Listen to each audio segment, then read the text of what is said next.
Hi, I'm Dr. Richard Ruling, welcoming you to another video on the topic of the Day of the Lord, the end time apocalyptic period. And several people like the one before, so I hope you like this one too. The Day of the Lord is signaled by multiple signs in the Bible.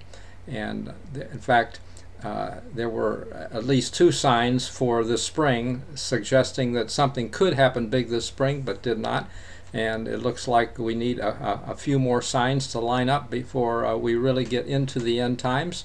But specifically, it says in 1 Thessalonians 5 that the day of the Lord comes as a thief in the night. When they say peace and safety, sudden destruction comes.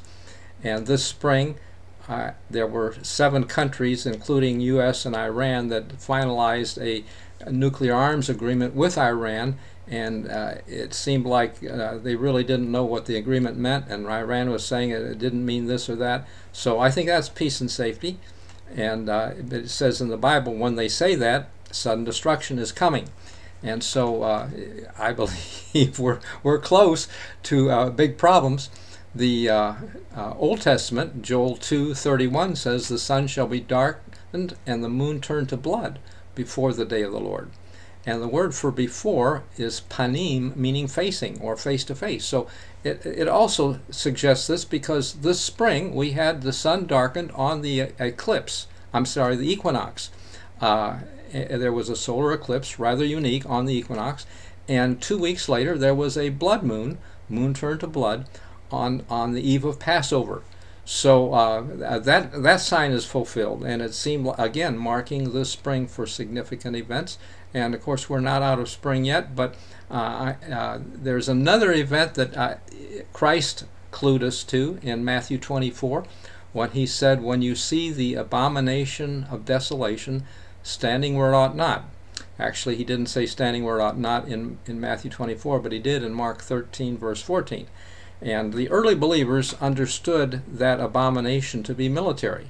When the Roman army came, and military force was not what they're looking for. Nobody wants to be forced to worship differently than you believe. And the Romans had the banner of their sun gods that they planted in the holy ground outside the city as a declaration of war.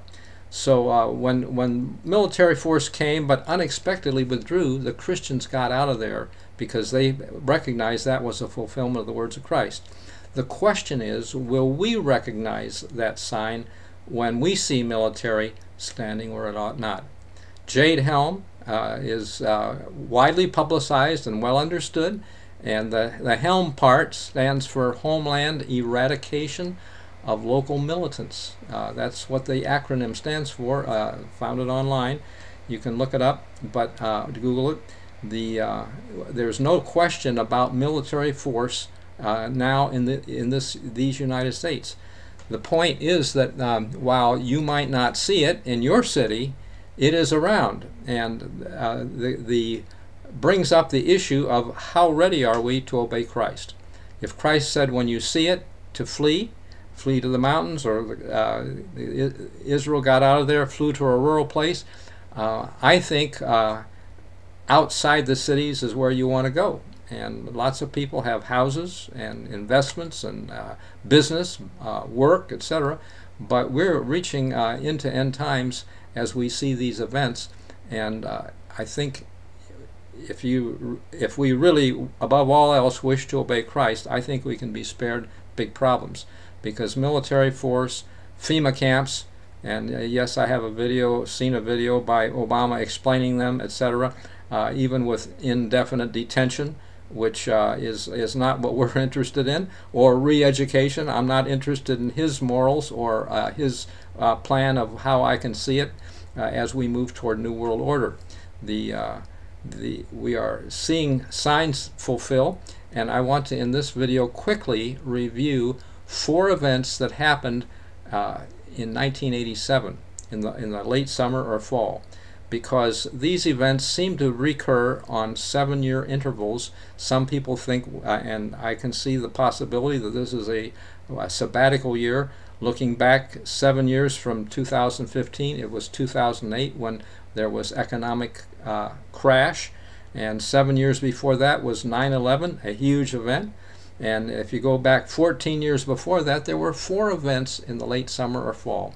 It was the Pope landed in Miami, flew to Texas and California, then to Detroit. He went around our country, and in the following month, in October, there was a 500 plus point crash in the stock market on one day, Black Monday, I believe it was. So serious events in the fall of 1987. Also an earthquake in Whittier, a populated area of Southern California, and a Persian Gulf crisis with some boats in the Persian Gulf. Those 4 events could refocus and bring the end times to us. This year, let me back up and say that after 9/11, which was a big event financially about world trade, and as we think about New World Order and the push to get it there, we also see 7 years later a Pope visit by blocking his name already, sorry, but Benedict, Pope Benedict came in 2008, and in the fall we had events change like never before in this country with an economic crash. In fact, it was predicted. If you go to my website, thebridegroomcomes.wordpress.com, and those words are all run together with no hyphens, thebridegroomcomes.wordpress.com, you'll see an interesting information about the fact that a friend of mine whom I knew personally had a lady who owned a high-end dress shop with a customer, wealthy, telling her that her son was a priest high up in the hierarchy, went to the Vatican frequently, every 2 or 3 weeks, and that he said, "Mom, this fall, before the elections in 2008, there's going to be an event that's going to change life forever in America, and life will never be the same." Now, how did he know? Well, Pope Francis is coming this fall, and all bets are off on the economy. There are lots of people think that we're on the edge or fringe, and so I just say, hey, hang on to your hat, but get ready. And give the website a look, thebridegroomcomes.wordpress.com, along with some of the other articles on that blog.